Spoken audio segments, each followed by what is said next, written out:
Terima kasih pemirsa, Anda masih di indahnya Ramadan dengan tema besar kita, hidup hanya sebentar, apa sih yang dikejar? Saya ajak para mahasiswa adik-adik dari Tazkiyah ini ya, Tazkiyah Andalusia. Silakan, siapa yang mau bertanya? Oke, saya geser ke sana dulu. Silakan. Boleh langsung berdiri? Oke, nanti akan dijawab oleh guru kita UAS. Silakan. Bismillahirrahmanirrahim. Assalamualaikum warahmatullahi wabarakatuh. Waalaikumsalam warahmatullahi wabarakatuh. Perkenalkan, nama saya Siti Aisyah dari Institut Tazkiyah Sentul Bogor. Izin bertanya Ustadz, dari surah Al-Qasas yang Ustadz Hilmi bacakan tadi, manakah yang harus kita dahulukan, duniakah atau akhiratkah? Karena tentunya banyak orang yang berpersepsi, kalau nggak ada dunia, bagaimana mau dapat akhirat?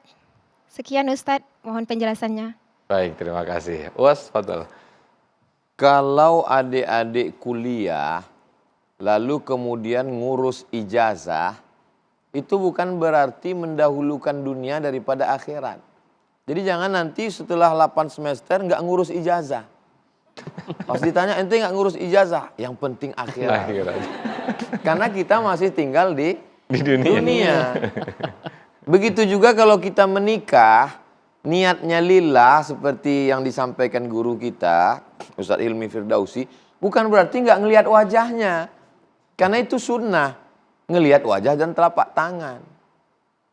Jadi jangan, saya nggak mau ngelihat wajahnya mama, saya mau nikah aja langsung. Iya kalau bismillah, kalau na'udzubillah. Astagfirullah. Iya, udah gitu istighfar lagi. Jadi, ikuti sunnah Rasul. Nah, apakah Nabi meninggalkan dunia? Enggak. Nabi itu menikahi. Saya sebenarnya sungkan nyampaikan ini, tapi saya sampaikan juga.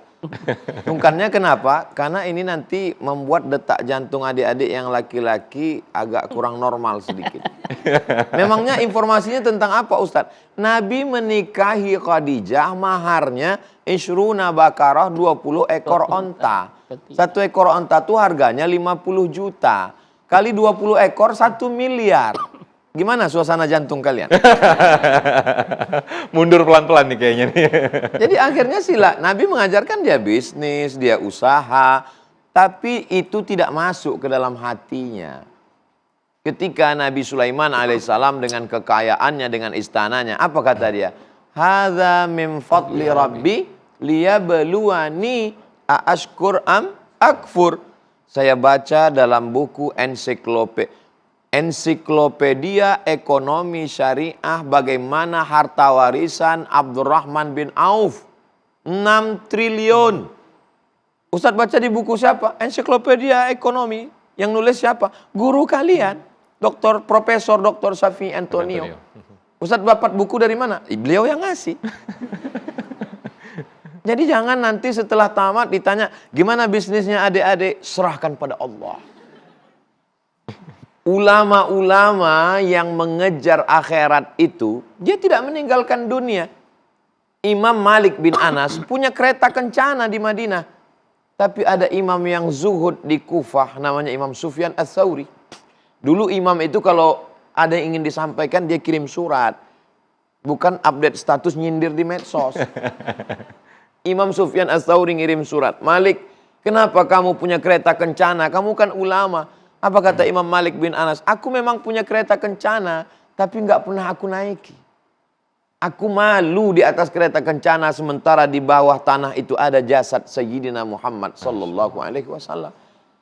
Imam Malik mengambil beberapa keping uang emas, dia panggil muridnya Imam Muhammad bin Idris Asy-Syafi'i, wahai Syafi'i, ini beberapa keping uang emas, carilah guru yang lebih alim daripada aku. Begitu ulama salafus saleh. Bukan seperti guru sekarang, kamu belajar sama aku sampai mati karena nggak ada yang lebih hebat daripada aku. Jadi dunia dan akhirat dapat kedua-duanya. Insya Allah adik-adik tetap belajar lillah, dapat ijazah diurus. Nanti ketika menikah juga karena Allah, lihat juga wajahnya berkenan di hati. Dan insya Allah dunianya dapat, akhiratnya dapat sejalan seperti yang dilakukan oleh Sayyidina Maulana Muhammad sallallahu alaihi wasallam. Demikian. Masya Allah. Jadi mau yang 5 miliar atau gimana? Nungguin 5 miliar. Kalau ada adik akhwat mau yang 5 miliar atau hanya 5.000 rupiah aja nih? Oke, selanjutnya siapa yang mau bertanya silakan. Oke, saya geser ke sana deh. Silakan akhwat, boleh berdiri. Assalamualaikum warahmatullahi wabarakatuh. Waalaikumsalam. Perkenalkan, nama saya Novela Rahmadia dari Institut Tazkiyah Sentul Bogor.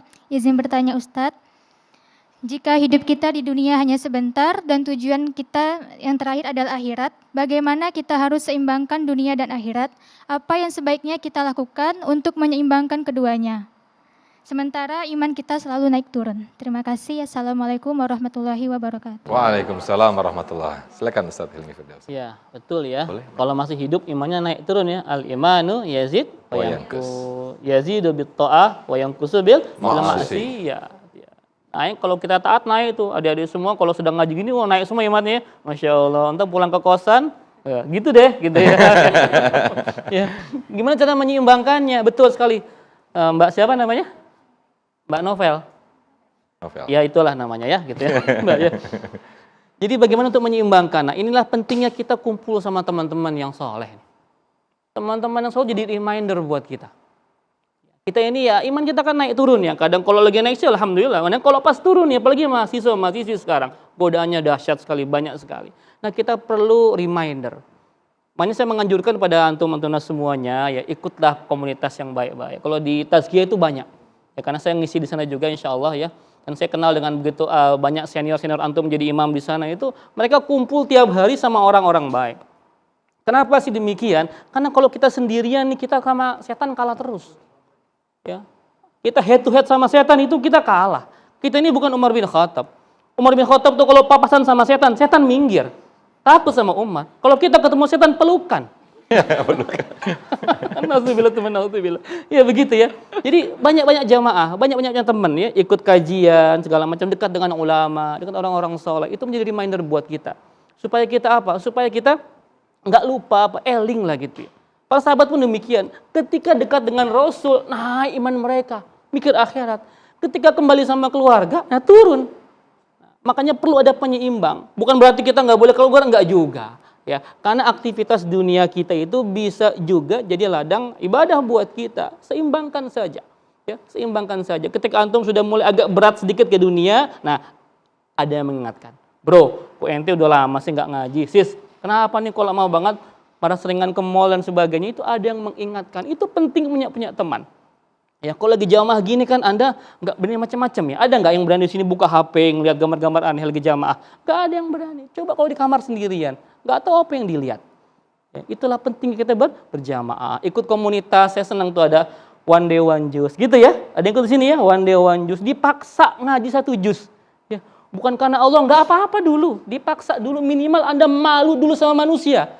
Lama-lama malu karena Allah Subhanahu wa taala. Ada namanya apalagi sedekah berantai, ada tahajud call, ada ya? Ikut ya tahajud reminder di setiap subuh gitu, dia jam 3 kering gitu ya. Dia WA, dia telepon. Itu Masya Allah bagus.